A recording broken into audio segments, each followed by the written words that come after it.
वैज्ञानिकों का कहना है कि अतीत की तुलना में इंसानों के लंबे होने और युवावस्था तक पहले ही पहुंच जाने की पहेली को अब इंसानी दिमाग में मौजूद एक सेंसर के जरिए समझाया जा सकता है। 20वीं सदी में पोषण संबंधी स्वास्थ्य में सुधार होने से ब्रिटेन के लोगों की औसत ऊंचाई 3.9 इंच यानी कि 10 सेंटीमीटर बढ़ी है, जबकि अन्य देशों के लोगों की 7.8 इंच यानी कि 20 सेंटीमीटर तक बढ़ी है। लेकिन असल में ऐसा होता कैसे है, इसे अब तक समझा नहीं जा सका था। ब्रिटेन के शोधकर्ताओं का कहना है कि इस खोज से मांसपेशियों को मजबूत करने और देर से लंबाई बढ़ाने वाली दवाएं बनाने का रास्ता निकल सकता है। वैज्ञानिकों को बहुत पहले से पता है कि अच्छे खान पान और नियमित आहार लेने वाले इंसान लंबे और जल्द परिपक्व होते हैं।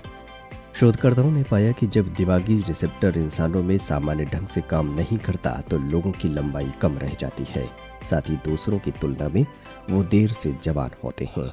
इस टीम ने यूके बायो बैंक के साथ जुड़े करीब 5 लाख स्वयंसेवकों की आनुवंशिक बनावट का अध्ययन किया और पुष्टि की कि उनकी खोज का नतीजा सही है। शोध में कई बच्चों की जीन में म्यूटेशन देखा गया जिसने उनके दिमागी रिसेप्टर को बाधित किया था। ऐसे सभी बच्चों में जीन का असर कम उम्र में ही दिखना शुरू हुआ और ये बच्चे कद में छोटे और वजन में कम थे। शोध करने वाली टीम को एक व्यक्ति भी मिला जिसे MC3R के जीन की दोनों कॉपी में म्यूटेशन पाया गया। ये बदलाव अत्यंत दुर्लभ और हानिकारक है। ये व्यक्ति कद में बहुत छोटा था और उसमें यौवन में आने वाले बदलाव 20 साल के बाद ही आना शुरू हुए थे। इस खोज से बच्चों के कम विकास और बहुत देर से युवावस्था शुरू होने जैसी समस्याओं के निदान के साथ ही गंभीर बीमारियों से पीड़ित और दुबले बच्चों की मांसपेशियों को विकसित करने में मदद मिल सकती है। इंसान के लंबा होने की भी एक सीमा होती है। लोग तब तक लंबा हो जाते हैं जितनी उनकी आनुवंशिक क्षमता होती है। ये क्षमता कितनी होगी, इसे तय करने में स्वास्थ्य और आहार जैसे कारकों का बहुत बड़ा प्रभाव रहता है। गरीब परिवार के बच्चों को भी पर्याप्त भोजन और कैलोरी मिलने पर वे अपने माता पिता और दादा दादी से विरासत में मिली लंबाई तक बढ़ सकते हैं। लंबे लोग आमतौर पर लंबे समय तक जीते हैं। उन्हें दिल की समस्याओं से पीड़ित होने की आशंका भी कम होती है। हालांकि इंसानों की लंबाई हमेशा बढ़ती नहीं रह सकती।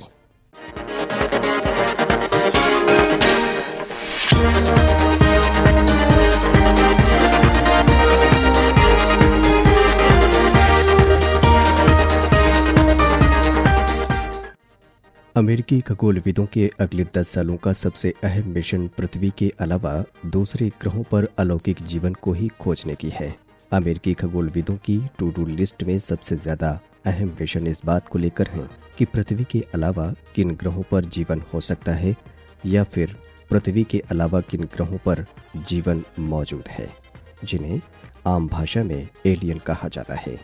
शोध के मुताबिक खगोलविदों ने पहले से ही असाधारण प्रगति हासिल की है और उन सितारों की खोज पर सबसे ज्यादा ध्यान दिया है जिस पर संभावित जीवन हो सकता है, या फिर ऐसे ग्रहों की खोज करने पर सबसे ज्यादा ध्यान दिया गया है जिस पर भविष्य में जीवन की संभावना हो सकती है। शोध के अनुसार वैज्ञानिकों का आखिरी लक्ष्य ब्रह्मांड में मौजूद किसी भी ऐसे ग्रह की तस्वीर लेने की है, उनकी खोज करने और उनके बारे में जानकारियां जुटाने की हैं जो पृथ्वी जैसे हो सकते हैं।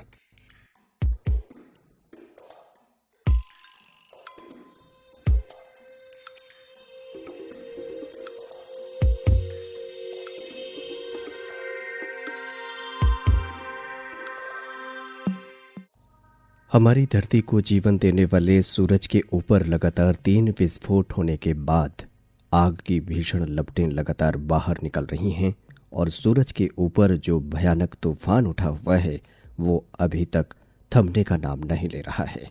करीब 8 दिन पहले सूरज के ऊपर ये भयानक तूफान उठा था जो अब तक नहीं थमा है, जिसके बाद वैज्ञानिकों को अब पृथ्वी पर भी तबाही फैलने की आशंका होने लगी है। वैज्ञानिकों के मुताबिक विगत 1 नवंबर से 5 नवंबर के बीच सूरज पर एक के बाद एक 3 भयानक विस्फोट हो चुके हैं, जिसकी वजह से बहुत बड़े बड़े आग के गोले सूरज से निकलकर बाहर आ गए। इस घटना को कोरोनल मास इजेक्शन कहा जाता है। ऐसे में वैज्ञानिकों ने आशंका जताते हुए कहा है कि अब धरती की कक्षा में चक्कर काट रहे सैटेलाइट्स और धरती पर मौजूद पावर ग्रिड को गंभीर खतरा पहुंच सकता है। सूरज के उस हिस्से में पिछले एक हफ्ते में एक के बाद एक 3 विस्फोट हुए हैं, जिसका एंगल पृथ्वी की तरफ ही है।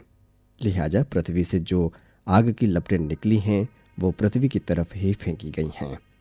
कोरोनल मास इजेक्शन यानी CME गैस और चुंबकीय क्षेत्र के विशालकाय गोले होते हैं जिन्हें सूर्य के धब्बों द्वारा अंतरिक्ष में बाहर फेंक दिया जाता है, जो सूर्य के चुंबकीय क्षेत्र में फंस जाते हैं। इनमें से 2 विस्फोट 1 और 2 नवंबर को सनस्पॉट AR2887 के कारण हुए थे। बाद में 2 नवंबर को AR2891 नामक एक दूसरे सनस्पॉट पर भी तीसरे धमाके को वैज्ञानिकों ने रिकॉर्ड किया था। वैज्ञानिकों को पता चला है कि सूरज से निकले ये तीनों विशालकाय आग के गोले पृथ्वी की तरफ ही आ रहे हैं और वैज्ञानिकों ने आशंका जताई है कि उसकी वजह से अगले गुरुवार तक भूचुंबकीय तूफान शुरू हो सकते हैं। वैज्ञानिकों ने कहा है कि सूरज से निकली आग की लपटों की वजह से न्यूयॉर्क, विस्कॉन्सिन और वाशिंगटन में रात में आसमान में दिवाली जैसा नजारा दिख सकता है। आपको बता दें कि सौर तूफान को लेकर यूनिवर्सिटी ऑफ कैलिफोर्निया की वैज्ञानिक संगीता अब्दु ज्योति ने पिछले दिनों बताया था कि आने वाले भविष्य में धरती को बड़े सौर तूफान का सामना करना पड़ सकता है। सौर तूफान का मतलब सूरज से निकलने वाला कोरोनल मास है, जो बेहद नुकसानदायक और प्रलयकारी साबित हो सकता है। अगर तेज सौर तूफान उठता है तो टेलीकॉम सेक्टर ठप हो सकता है, defence sector, IT, banking services बंद हो सकती हैं।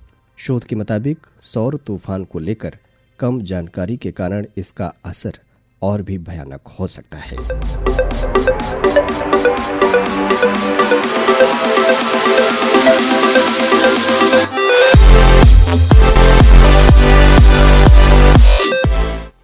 पिछले साल कोरोना वायरस संक्रमण की वजह से जब दुनिया भर के ज्यादातर देशों में लॉकडाउन लगा हुआ था, उस वक्त वैज्ञानिकों ने नोट किया कि पृथ्वी की अपनी धुरी पर घूमने की रफ्तार अपनी सामान्य रफ्तार से तेज हो गई है। वैज्ञानिकों के लिए धरती के घूमने की गति में इजाफा होना हैरान करने वाली बात थी, लेकिन अब फिर से वैज्ञानिकों ने नोट करना शुरू किया है कि पृथ्वी की घूमने की गति में कमी आ गई है। ऐसे में वैज्ञानिकों के मन में सवाल उठ रहे हैं कि क्या हम किसी मुश्किल में तो नहीं पड़ने वाले हैं। पिछले साल की शुरुआत में वैज्ञानिकों ने नोट किया कि पृथ्वी ने अपनी धुरी के चारों ओर थोड़ी तेजी से घूमना शुरू कर दिया है। स्पीड में इजाफा इस वर्ष की पहली छमाही तक जारी रहा, लेकिन अब एक बार फिर से पृथ्वी की रफ्तार में परिवर्तन हो गया है और अब पृथ्वी ने अपनी धुरी पर रहस्यमय तरीके से घूमने की रफ्तार में कमी कर दी है। पृथ्वी अपनी धुरी पर एक चक्कर पूरा करने के लिए औसतन 86,400 सेकंड यानी पूरे 24 घंटे का वक्त लेती है। हालांकि पृथ्वी के हर चक्कर को पूरा करने में कुछ समय का अंतर आ जाता है और समय के साथ ये अंतर कुछ सेकंड के लिए बदलता रहता है।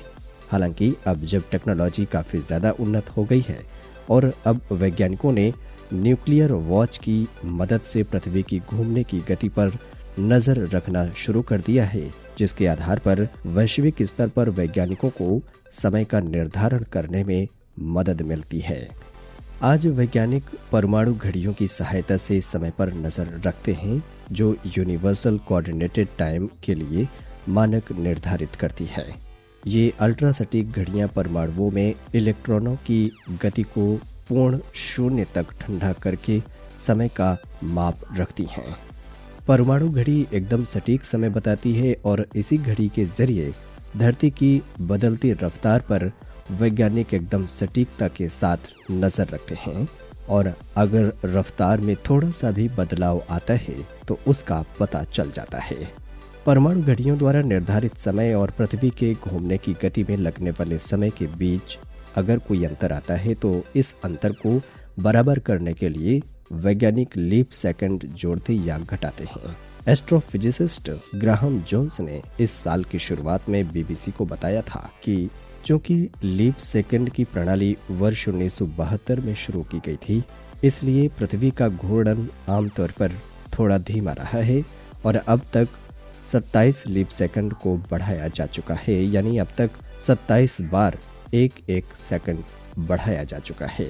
यानी अभी तक 27 बार धरती ने अपनी धुरी पर घूमने में निर्धारित समय से 1 सेकंड का ज्यादा वक्त लिया है। यानी पृथ्वी 2021 की पहली छमाही की तुलना में धीमी गति से घूम रही है। हालांकि गति अभी भी औसत से ऊपर है। स्पिन की वर्तमान दर के आधार पर वैज्ञानिकों को लगभग 10 वर्षों के समय में दूसरी नकारात्मक छलांग लगाने की आवश्यकता हो सकती है।